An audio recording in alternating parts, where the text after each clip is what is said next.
British Airways and Kulula passengers are now relieved that flights are back in operation from this morning. Absolutely, and that's after the operator, Comair, had its license suspended by the Civil Aviation Authority for 5 days over safety concerns. Newzroom Afrika's Zikhona Tshona is at OR Tambo International Airport for us this morning. I don't see a lot of queues where you are at the moment, Zikhona, but I imagine you've spoken to quite a number of relieved travellers.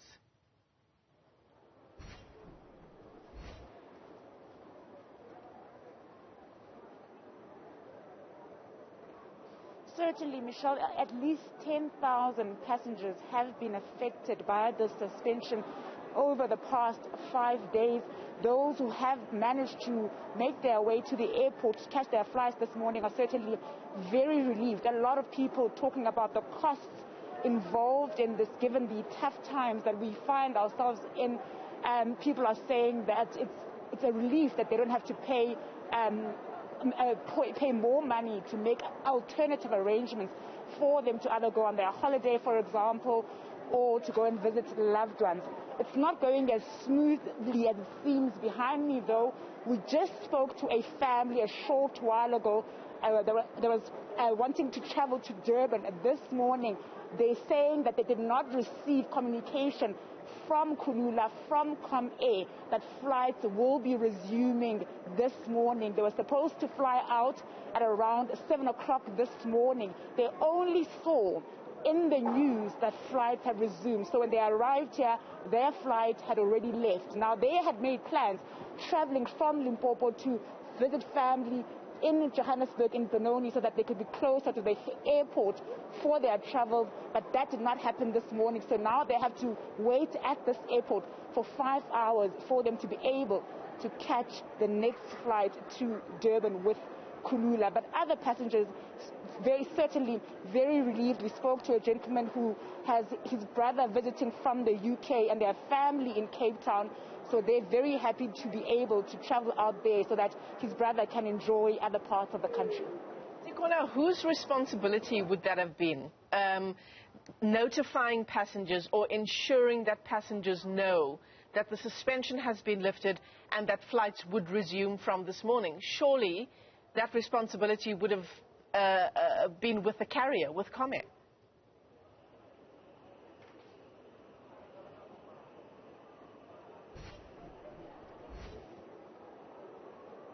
Certainly the passengers that we spoke to who were able to catch their flights said they received messages as late as 11 p.m. last night that they should show up at the airport and expect that flights will resume this morning. So for those people who did not get SMSs, it's not clear why that was not communicated to those passengers, and that's certainly something that Comair will have to answer to, given the fact that people have paid money for these flights and given the fact that other people have also made alternative arrangements and paid more money to get onto other airlines.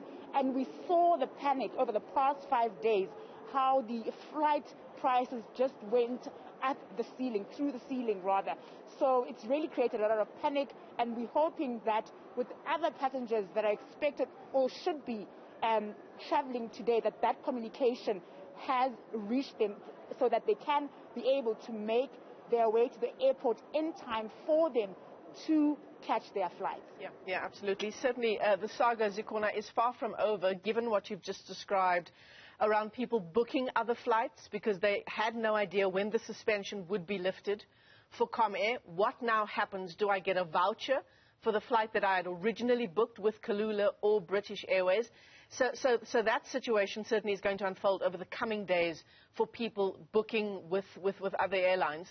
The other question, I suppose, this morning, Zikhona, is, you know, the kind of price gouging that we've seen over the past 5 days of Comair's suspension.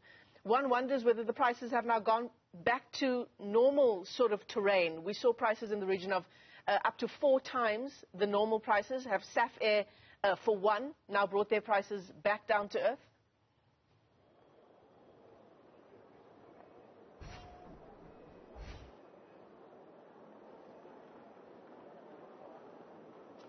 The prices are seeming to be going down. We saw that the Commission Tribunal issued a warning to airlines to say that they should not take advantage of the grounding of these two air carriers, saying that passengers should be prioritized given the fact that we are living in tough times economically. People are not able to afford things. So airlines that were flying should not have taken advantage of that. But we will see throughout this day how those prices will play out. I saw prices flying to Cape Town jumping to 3,000 rand. We saw people taking to social media saying that they had already booked with Comair and are expected to be flying out for events. There's a long weekend coming up. We've just come out of the August weekend in Cape Town. I saw someone taking social media saying that they have a wedding in Cape Town this weekend and they have had to book other flights. So you can just imagine the cost implications of this whole suspension of these two airlines, and the passenger is the one that has had to bear the brunt of it all, and it is the one that has had to carry the anxiety and the panic that comes to having to spend more money for whatever the reason, either to book another airline or to make alternative means of traveling. I saw someone wrote on Twitter that they have had to take a bus from Johannesburg to Durban, given the fact that all flights are fully booked or too expensive. Yeah, absolutely. I remember the post you're talking about. It was someone who had to be in Durban for work and so had to take a bus. Zikhona, Tshona, thanks very much indeed for that update. Live to us there from OR Tambo International Airport as flights resume on Kulula and British Airways. Given all the issues we've outlined for you, I don't think the saga is over insofar as rebooking flights and getting refunds for flights, etc. We'll keep our eyes on it for you.